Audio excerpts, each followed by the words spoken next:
నమస్తే. దేశవ్యాప్తంగా తిరుమల తిరుపతి దేవస్థానంలో గతం వరకు మనం విన్నాం ఏమని, అవినీతి జరుగుతును, దోపిడీ జరుగుతును, స్వామివారి పేరు చెప్పుకుని చాలా అంటే చాలా అరాచకాలు చేశారని వార్తల్లో విన్నాం, మనం అన్ని చూసుకున్నాం. కానీ నిన్నటి నుంచి ఒక వార్త హైలైట్ అవుతుంది. ఏంటది?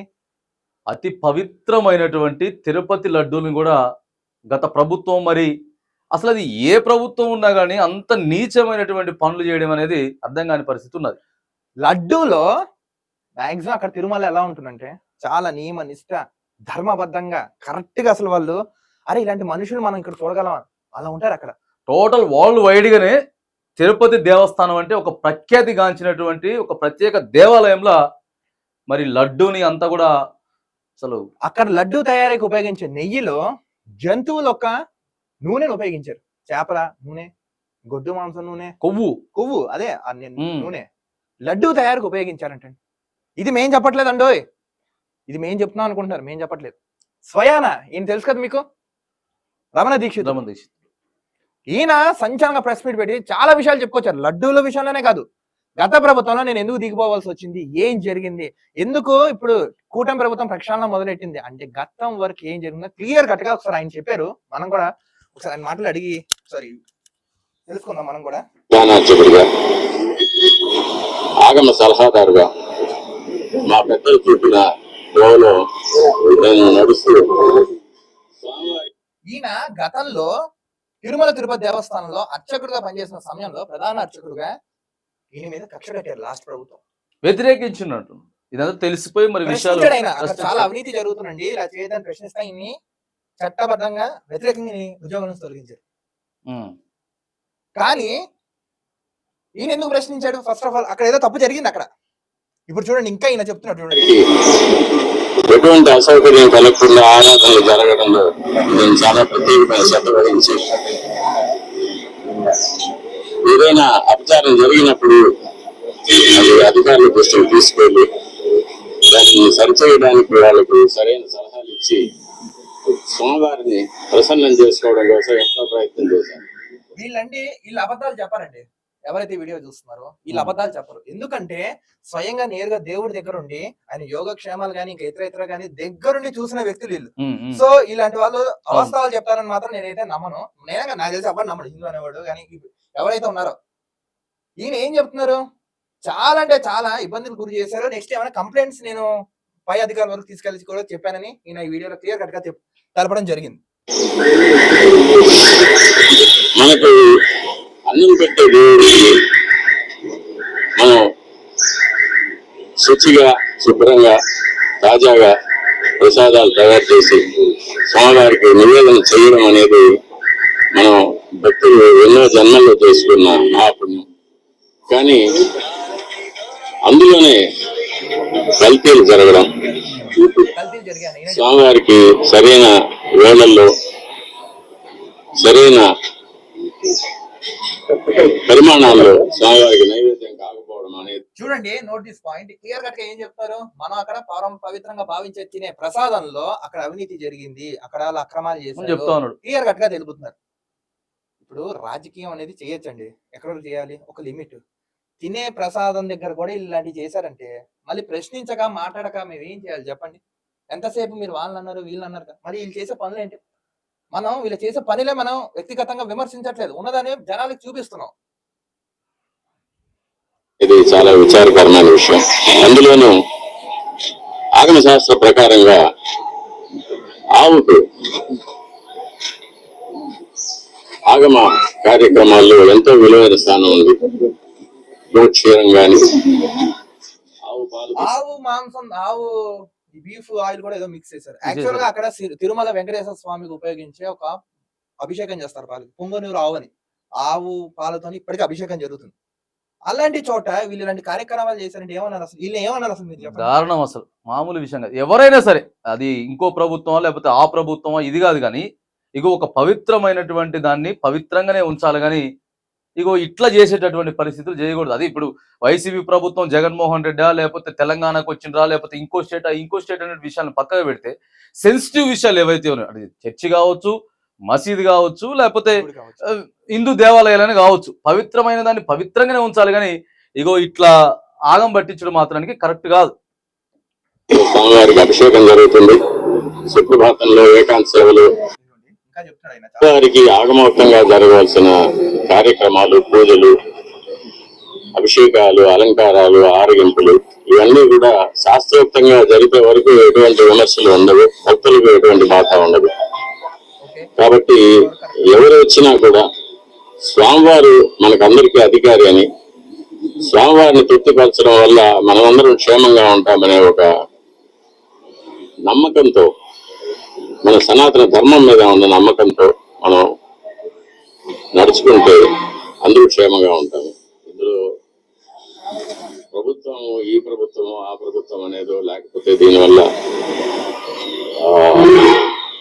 ఎవరు లాభపడతారు, ఎవరు నష్టపడతారు అనేది విషయం కాదు. ఇది లౌకికమైన విషయం కాదు. ఇక్కడ చూడండి, ఈయన ఈ వీడియోలో చెప్తూ ఎంత హృదయకరమైన ఘటనతో జరిగినప్పుడు ఒక మనిషి ఏ విధంగా స్పందించి మాట్లాడతాడో ఆ విధంగా ఆయన మాట్లాడటం అనిపించట్లేదు.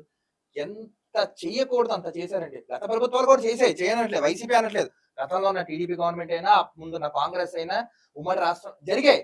ఇంతకన్నా ఘోరంగా జరగలేదని నేను చెప్పుకొస్తున్నాను. ఒకటి, ఎప్పుడైతే మనం దేవాలయాలను, ధర్మాన్ని కాపాడుతామో, మీరు చూడండి తిరుమల తిరుపతి దేవస్థానం మీద అక్కడ పైన కొండ మీద ఉంటుంది ఏమని, అక్కడ వల్ల మన దగ్గర ధర్మో రక్షిత రక్షిత, ధర్మాన్ని రక్షిస్తా మనం రక్షిస్తుంది. అలాంటి ధర్మో రక్షిత రక్షిత అని పెట్టిన చోటే సరైన ధర్మం లేదంటే ఏం మాట్లాడాలండి? ఇలా రాజకీయాలు దేవుడి దగ్గర వరకు వెళ్ళిపోయారండి. అసలు ఏమన్నా చెప్పండి.